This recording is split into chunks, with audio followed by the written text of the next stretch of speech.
Salut à tous, c'est Rudy et j'ai testé le Motorola One Vision. Que vaut-il? Voici mon avis.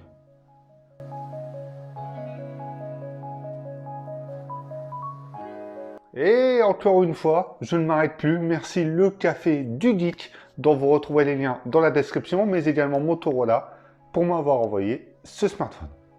On commence tout de suite avec le design. Donc ce design a un format un peu inhabituel, mais que l'on retrouve sur d'autres smartphones, notamment chez Sony, le 21/9. C'est un écran qui est beaucoup moins large, mais beaucoup plus haut. Et il est vrai que sur le marché, il n'y en a quasiment pas.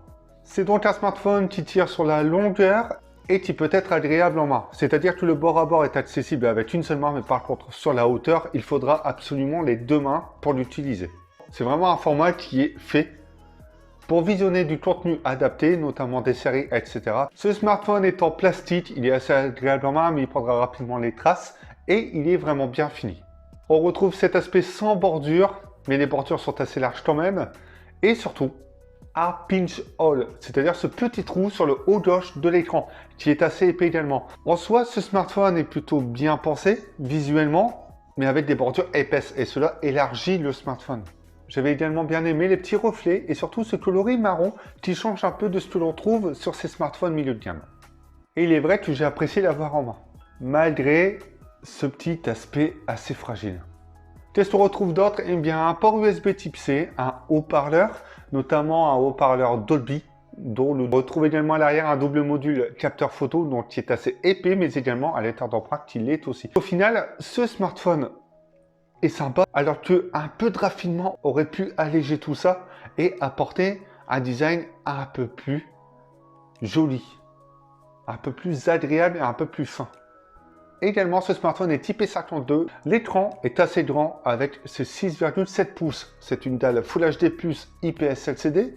Et il est vrai qu'en main, ce n'est pas ultra pratique. Par contre, pour regarder des vidéos, ça l'est. L'écran est plutôt bien contrasté, mais pas lumineux, ce qui fait qu'en extérieur, ce sera assez compliqué de l'utiliser. En plus de ça, certaines applications ne sont pas adaptées au format. Ce qui fait que il y aura certains renouements ou grosses bordures noires. La petite bulle est un peu trop visible, mais lorsque l'on passe en mode paysage et que vous basculez le smartphone vers la gauche, il n'y a aucun souci, puisqu'elle se rend quasiment invisible.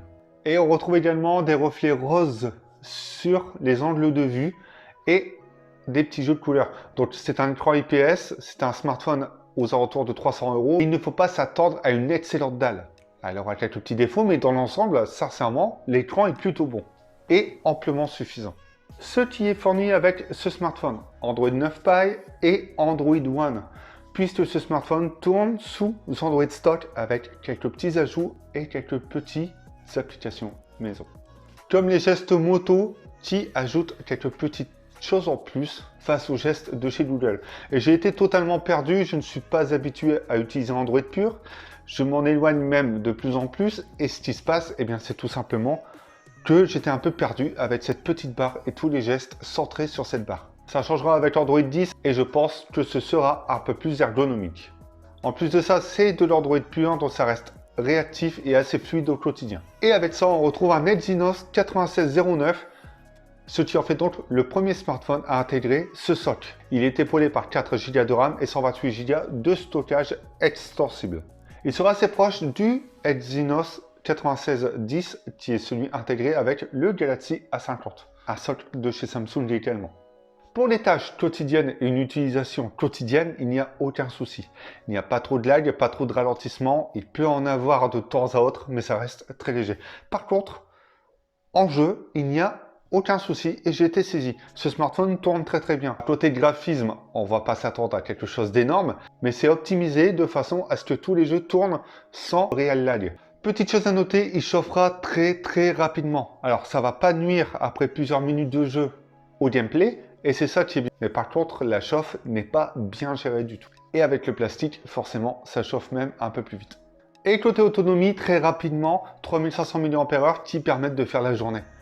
Légèrement plus, un peu compliqué sur certaines journées, mais voilà, attendez-vous à faire, par exemple, si vous chargez de 6 h à 20 h, vous ferez votre journée en le rechargeant le lendemain matin.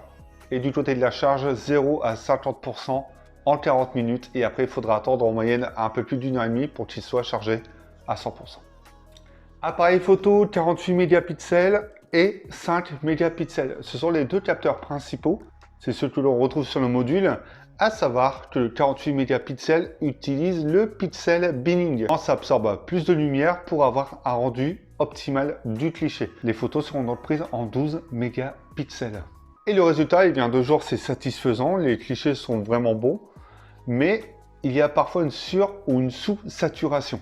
Ce que ça veut dire, le cliché sera détaillé, le rendu de la scène est assez semblable à ce qu'on a devant nos yeux, mais ce n'est parfois pas trop réaliste. C'est-à-dire que les couleurs seront trop saturées ou pas assez.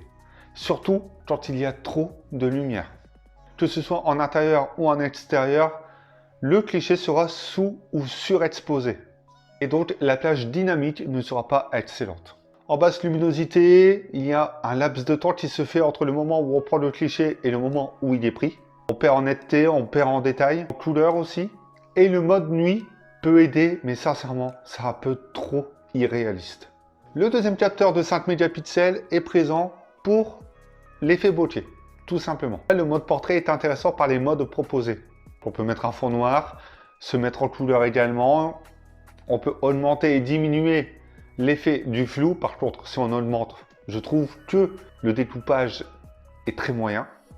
On voit un peu plus les défauts en fait de ce découpage. Là où il s'en sort le mieux, c'est sur le capteur frontal de 25 mégapixels où le mode portrait est plus intéressant et même le rendu qui est un peu plus réaliste.